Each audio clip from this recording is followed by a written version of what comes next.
Mwenyekiti wa Chama cha Demokrasia na Maendeleo Chadema Tundu Antipas Lissu amesema kukosekana kwa mfumo huru wa uchaguzi kumekuwa fursa kwa Chama cha Mapinduzi CCM kupita bila kupingwa, hivyo hawapo tayari kuona jambo hilo likiendelea.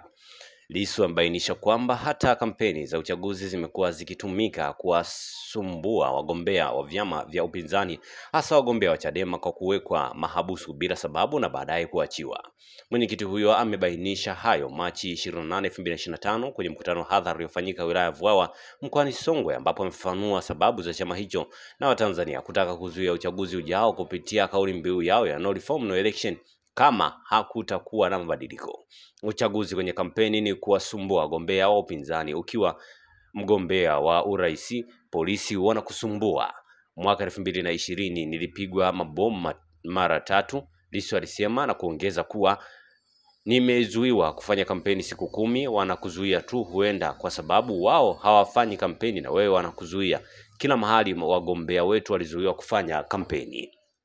Hata hivyo, Lissu amesema sio kwenye kampeni pekee. Lissu amesema hata uapishaji wa mawakala kupata nakala ya matokeo ni vita kweli.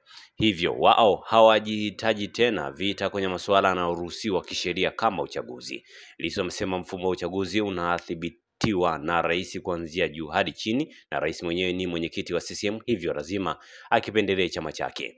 Akijenga hoja yake kuhusu chama hicho kuzuia uchaguzi, Lissu amesema Tume Huru ya Taifa ya Uchaguzi INEC ipo mikononi mwa kiongozi mkuu wa nchi na ndiye anayeteua watendaji wake wote. Mwenyekiti wa tume ni mtu wa rais, makamu wake, wajumbe wake ni watu wa rais, mkurugenzi na uchaguzi, wakurugenzi wa halmashauri wasimamia uchaguzi, wasimamizi wa nchi wote ni watu wa rais. Kutokana na mfumo huo wa usimamizi na uchaguzi, Lissu amesema kuanzia mwaka 2015 haukuwahi kufanyika uchaguzi wa haki, kwani wagombea wao walienguliwa wote, tofauti na miaka ya nyuma ambapo wagombea wachache ndio walienguliwa.